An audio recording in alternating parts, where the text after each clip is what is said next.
Semoga seluruh kemuliaan di waktu fajar, di waktu subuh ini jika dilimpahkan kepada kita sesuai dengan segala janji yang diungkapkan oleh Allah dalam Al-Quran ataupun keutamaan yang disebutkan oleh Rasulullah Sallallahu Alaihi Wasallam. Di fajar itu semua bacaan didengar dan disaksikan. Allah berfirman di Quran surah ke-17 Al-Isra ayat ke-78. Wa Qur'anal fajr inna Qur'anal fajri kana mashhuda. Kalau kita mulai dari awal ayatnya, aqimis salata liduluki syamsi ila ghasaqil laili wa Qur'anal fajr inna Qur'anal fajri kana mashhuda. Tunaikan salat itu dengan benar dari mulai tergelincir matahari siang zuhur ila ghasaqil laili sampai malam isya zuhur asar maghrib isya wa Qur'anal fajr. Tapi spesial untuk waktu subuh fajar, bukan sekedar salatnya, wawunya itu ataf ke salat, wa ataf diikutkan ke hukum salat dan juga salat fajar. Tapi Allah spesialkan dengan bacaan Quran, wa Qur'an. Di waktu fajar itu bukan sekedar salatnya yang penting, tapi semua bacaannya. Jadi ada Al-Quran, ada Quran. Kalau disebutkan Al-Quran berarti kalamullahu munazzal, kalamullahil munazzal, ya firman Allah yang diturunkan ala Rasulil Mustafa Muhammadin, kepada Nabi Muhammad sallallahu alaihi wasallam, ya minal Fatihati ila Nas, dari Al-Fatihah sampai dengan surah An-Nas, al-muta'abbad bitilawatihi, ya al-muta'abbad bitilawatihi, yang beribadah melahirkan pahala saat kita kemudian bertilawah dengan dia. Jadi kalau pakai alif lam Al-Quran itu berarti firman Allah dari Al-Fatihah sampai dengan An-Nas. Tapi kalau tidak pakai alif lam, Quran itu semua jenis bacaan, istighfarnya, doanya, kalimat-kalimat thayyibahnya, sebutan-sebutan al-asmaul husnanya, tilawahnya, murajaahnya, semuanya. Nah, jadi semua yang kita bacakan spesial di waktu fajar itu langsung dipersaksikan oleh Allah Subhanahu wa taala. Bahkan kata Nabi di riwayat Muslim, tajtami'u malaikatul laili wan nahari fi waqtil fajr. Semua malaikat siang dan malam berkumpul di waktu fajar. Jadi kalau ada orang istighfar, maka malaikat akan mengatakan kepada Allah, Allahumma ighfir lahu, ya Allah ampuni dia. Maka Allah kemudian berfirman dalam salah satu hadis qudsi, ya ghafartu lahu, man istaghfara li ghafartu lahu. Siapa yang istighfar minta ampun kepada aku, seketika aku akan ampuni. Maka siapa yang berdoa, malaikat akan mengatakan Allahumma amin istajib, ya Allah amin, kabulkan doanya, kabulkan doanya. Ya, siapa yang menyebut kalimat thayyibah, maka Allah akan menyebutnya. Fadhkuruni adzkurkum. Siapa yang sebut aku sebut dia. Demikian di Quran surah kedua Al-Baqarah ayat 152. Karena itu banyak orang yang ingin mengejar keutamaan fajar datang sebelum fajar. Nah, ini kita sudah lewat sedikit nih ya, untuk besok kita siapkan. Ya, fajar subuhnya misalnya 4:43, ada orang dari jam 4, dari jam 3, saking pengennya dapat keutamaan fajar, saking gak pengen lewat. Ya, kan kalau di Al-Azhar diumumkan untuk besok, siapa yang datang ke sini setengah lima pas, 10 orang pertama dapat masing-masing 500.000. Ah, setengah 5. Kira-kira datang ke sini jam berapa? Jam 4, ya, jam 3, mabit tuh. Mabit dari sore bahkan udah penuh, kan? Untuk 500.000. Baik kan? Untuk 10 orang saja. Nah, ini Allah berikan semuanya yang terbaik untuk kita. Makanya di Quran itu ada orang yang mengejar bahkan sebelum fajar tiba. Waktu singkat sebelum fajar disebut sahar namanya. Ya 20 menit, 30 menit sahar. Jamaknya ashar. Ada orang ngejar istighfar aja, pengen minta ampun sama Allah. Karena waktunya mustajab, dia merasa banyak dosa. Dan dia khawatir hari itu hari dia pulang untuk wafat kembali kepada Allah. Khawatir ketika pulang dosanya masih banyak, maka dia kejar keutamaan itu untuk istighfar. Disebutkan ini di Quran surah ke-51 Adz-Dzariyat ayat ke-18. Wabil ashari hum yastaghfirun. Wabil ashari hum yastaghfirun. Dan di waktu-waktu sahar menjelang fajar ada orang-orang yang menyibukkan dirinya untuk istighfar kepada Allah Subhanahu wa taala. Minta ampun, minta ampun, minta ampun, minta ampun. Maka dia akan dikumpulkan nanti dengan orang-orang hebat di surga. Saat Allah mengampuni dosanya, dikumpulkan dengan orang-orang sabar, orang-orang rajin infak, orang-orang khusyuk, ya, itu disebutkan di Quran surah ketiga Ali Imran ayat ke-17 itu. As-sabirina was-sadiqina wal-qanitina wal-munfiqina wal-mustaghfirina bil ashar. As-sabirina, orang-orang sabar, was-sadiqina, orang-orang jujur. Awas, hati-hati. Wal-qanitina, orang-orang yang khusyuk dalam ibadahnya. Ya, awas. Wal-munfiqina, orang-orang rajin infak. Wal-mustaghfirina bil ashar. Dan orang-orang yang spesial mengejar keutamaan istighfar di waktu fajar akan dikumpulkan di surga dalam suasana yang sangat indah. Nah, jadi teman-teman sekalian, ayo isi. Dan di antara isi yang paling bagus adalah mengumpulkan semua jenis ibadahnya. Di antara itu terkumpul pada satu amalan, yaitu talabul ilmi. Talabul ilmi, menuntut ilmu. Ta'lim, pengajian. Dalam pengajian itu kumpul semuanya. Karena itu hadis-hadis keutamaan tentang ta'lim itu banyak dikumpulkan oleh para ulama.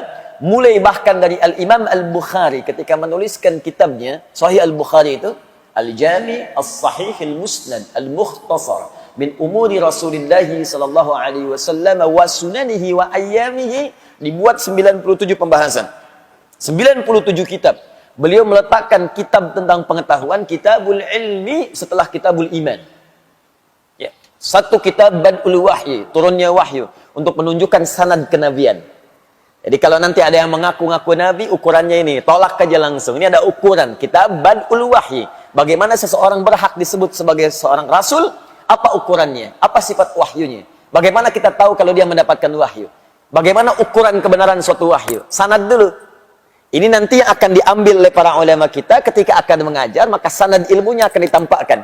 Ini sanadnya. Dia belajar ini ke sini. Belajar fiqih dari ustaz ini. Belajar qiraat dari syekh ini. Belajar misalnya tafsir dari syekh ini. Belajar hadis syekh ini. Maka umumnya ulama-ulama dulu itu akan menampilkan ijazah keilmuannya, sanad sebelum dia mengajarkan itu. Sehingga orang bisa yakin dengan apa yang akan ia peroleh. Imam Muslim langsung menyantumkan pembahasan sanad dalam jilid pertama dari 9 jilid Sahih Muslim. Jilid pertama halaman 119.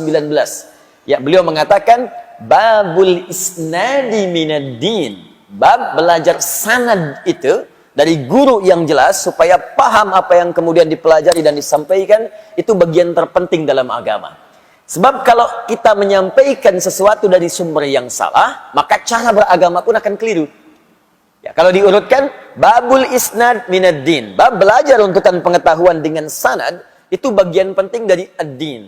Apa itu ad-din? Islam. Tahu dari mana ad-din Islam? Quran surah ketiga ayat 19. Inna ad-dina 'indallahil Islam. Apa di antara turunan Islam? Baca lagi hadis Muslim, nomor hadis yang ke-8. Ya, dari Umar bin Khattab radhiyallahu taala anhu. Datang malaikat Jibril bertanya kepada Nabi sallallahu alaihi wasallam, "Mal Islam?" Apa itu Islam? Kata Nabi, "An tashhadu an la ilaha illallah wa anna Muhammadar Rasulullah wa tuqimas shalah wa tu'tiyaz zakah wa tasuma Ramadan wa tahujjal baita in istata'ta ilaihi sabila." Syahadat bagian dari Islam. Awas, kalau kita belajar syahadat yang enggak benar, maka keislamannya pun bisa tidak sempurna. Salat bagian dari Islam. Kalau belajar salatnya tidak benar, maka salatnya pun tidak akan sempurna. Bahkan sekarang muslimah haji, kalau manasiknya enggak benar, celakanya nanti pengorbanannya banyak, tapi tidak menghasilkan apapun. Ini yang paling bahaya. Nah, jadi para ulama mengumpulkan kemudian itu, dalam konteks sanad, diteruskan penguatan iman. Kitabul iman. Setelah imannya bagus, bagaimana cara menguatkan iman? Kitabul ilmi, dengan pengetahuan. Karena itu iman dengan ilmu disandingkan oleh Allah sebagai kekuatan yang padu. Gak mungkin iman bisa tegak dengan baik kalau tak ada ilmu. Tidak cukup berislam itu dengan iman saja. Imannya kuat, dahsyat. Sebelum subuh udah ditungguin, jam 3 udah bangun. Tapi karena nggak ada ilmu, sholat subuh dijamak dengan tahajud. Itu yang repot. Ilmu itu penting, tapi kalau nggak ada iman, ini yang paling bahaya. Bisa menafsirkan apa yang diinginkan. Ayat-ayat Quran bisa dipotong, kemudian diarahkan pada apa yang selera nafsunya kemudian ingin dapatkan. Itu yang paling bahaya. Karena itu ketika Allah menggabungkan ayat tentang majlis ilmu, iman dan ilmu disatukan. Turunlah Quran surah ke-58 ayat 11. Ya ayyuhalladzina amanu idza qila lakum tafassahu fil majalis fafsahu yafsahillahu lakum. Ketika disebutkan majalis, jamak dari majlis. Ya, jika disampaikan padamu, luaskan majlis untuk belajar, luaskan, share. Bisa diartikan share. Ada majlis di mana? Al-Azhar, apa jadwalnya? Share, share. Al-Ihsan, As-Salam, share. Baitur Rahim, share. Ada yang kedua, kalau sudah masuk, lapangkan tempatnya. Yang belum dapat, berikan kesempatan. Kalau sudah penuh, duduk di tempat dia dapatkan. Tapi lihat ujung ayatnya. Ya rafa'illahu alladhina amanu minkum walladhina utul ilma darajat. Iman, ilmu. Allah akan angkat derajat orang yang punya iman. Jadi kalau ingin diangkat derajatnya oleh Allah, ada dua pilihan. Satu, meningkatkan iman. Bagaimana caranya? Kerjakan amal soleh. Karena itu kalimat iman dengan amal soleh disandingkan dalam Al-Quran. Quran surah ke-103. Wal asr. Innal insana lafi khusr. Illa alladhina amanu wa amilu salihat. Iman, amal soleh. Jadi kalau Anda ingin diangkat derajatnya oleh Allah, maka tiap hari coba kuatkan iman kita dengan mengerjakan amal saleh. Bagaimana caranya Ustaz? Lihat rinciannya di Al-Quran. Setiap menemukan kalimat iman, setelahnya pasti amal saleh. Pasti itu. Kalimat iman pertama Al-Baqarah ayat ketiga. Alladzina yu'minuna bil ghaib wa yuqimuna as-salat. Setelah iman ada salat. Jadi kalau iman kita ingin dikuatkan oleh Allah, maka salatnya jaga. Karena itu kalimat penanda iman, itu ketika kita mendengar suara azan saja panggilan sholat, belum sholatnya. Ya, awas cek ya. Ketika kita mendengar suara azan saja, belum sholatnya, itu iman kita akan terpancar di jiwa.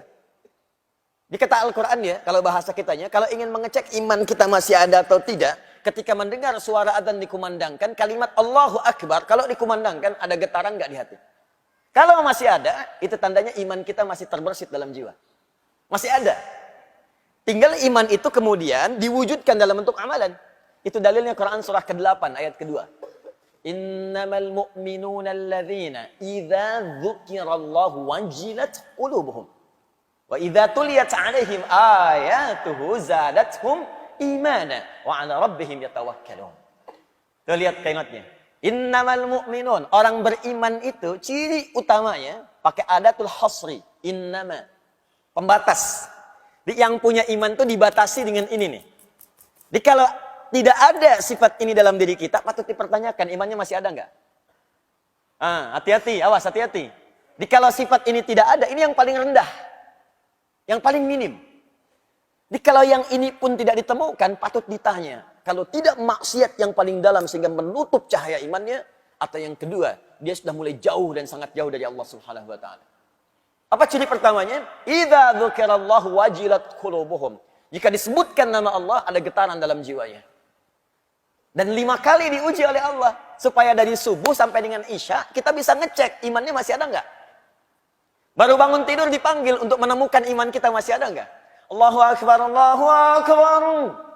Nyampe ke kita, di hati kita ada getaran. Sudah azan. Cepat siap-siap. Nah, kalau masih ada suara itu, iman itu masih ada. Nah, jaga itu, cepat respon. Cara menjaganya, cepat tunaikan sholatnya. Jangan banyak dikomentari lagi. Pak, sudah azan. Iya, mah, tapi belum qomat.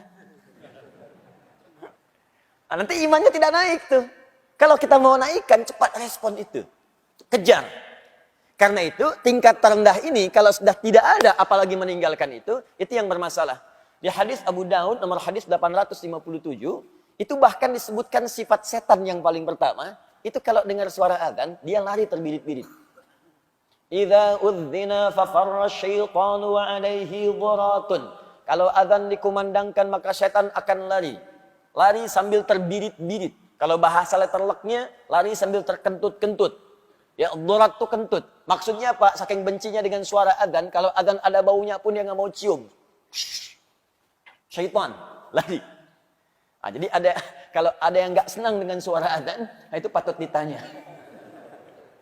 Saya nggak teruskan ya. Nah, nanti kalau diteruskan jadi tersangka saya di sini. Paham ya? Nah, jadi coba cek lagi. Kuatkan amal saleh. Ya, tambah infak.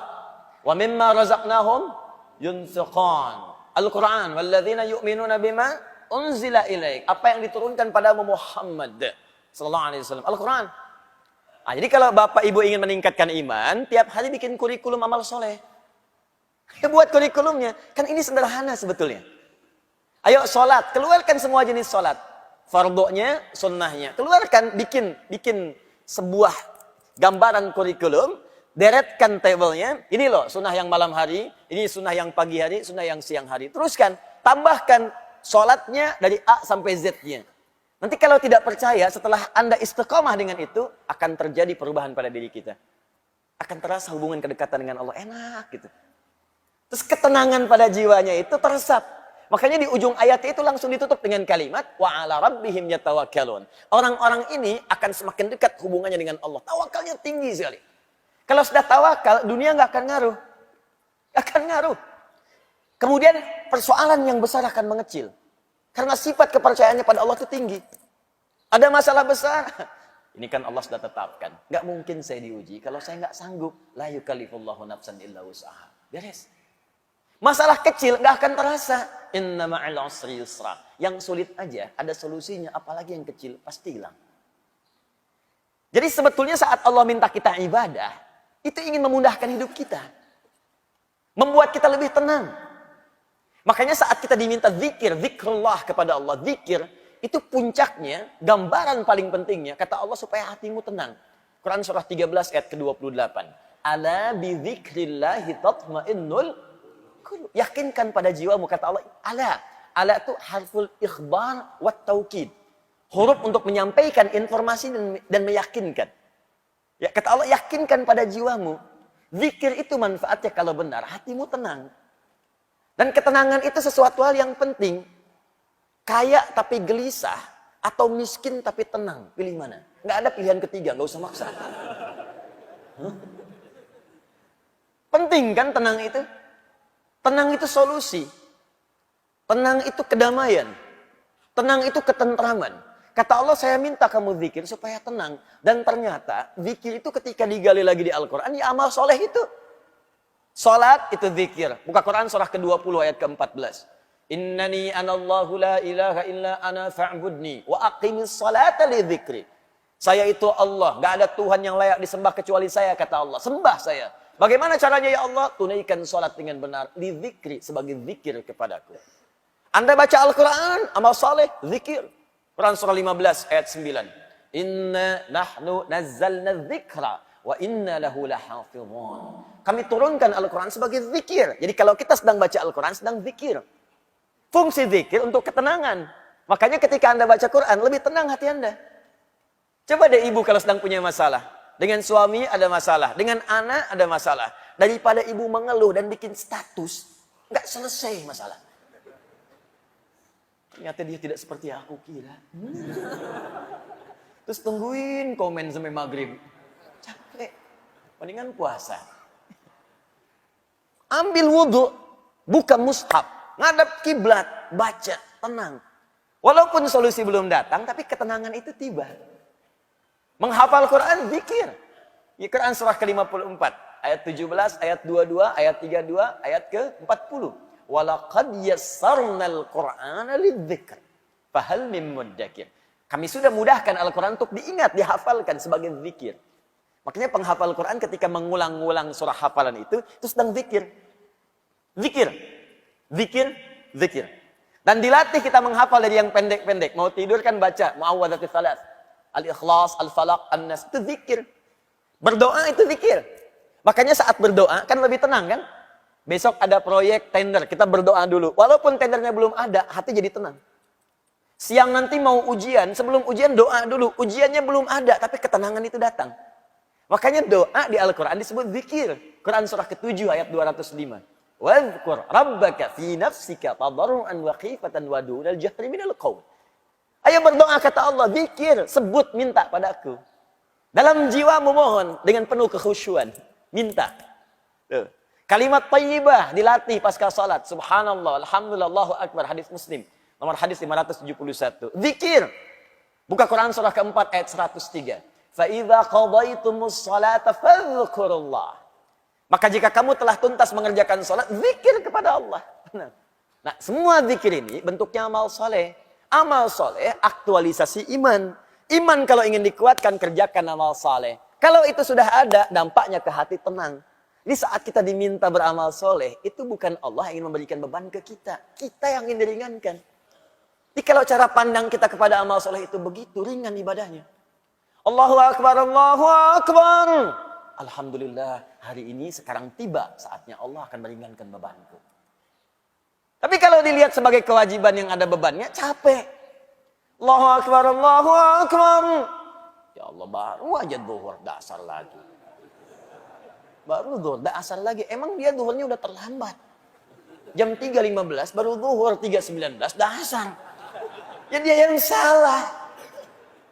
Padahal kan Allah ingin upgrade iman dia, ingin tenangkan hatinya. Tapi dia sendiri membuat dirinya susah. Coba tanyakan pada manusia. Manusia itu banyak yang aneh sekarang. Banyak yang aneh. Pengen mudah nggak hidup? Pengen. Pengen gampang nggak? Pengen. Pengen rezeki mudah nggak? Pengen. Tapi ketika dikasih jadi nggak pengen. Sholat jadi malas. Kamu zakat ya, saya tambah 10 kali lipat. Nggak dikerjain. Kamu infak ya, saya berikan 700 kali lipat. Nggak diberikan. Giliran dunia yang nggak nyata diikutin. Riba online diikutin. Minjem, pinjol tuh pinjaman online. Begitu dipinjam, benjol. Itu yang repot. Balik lagi. Al-imanu yazidu wa yantaqis. Kitab Sahih Al-Bukhari, Kitabul Iman. Iman itu naik dan turun. Awas yazidu bi ta'ah, akan naik dengan mengerjakan ketaatan amal saleh wa yantaqis bil ma'siyah.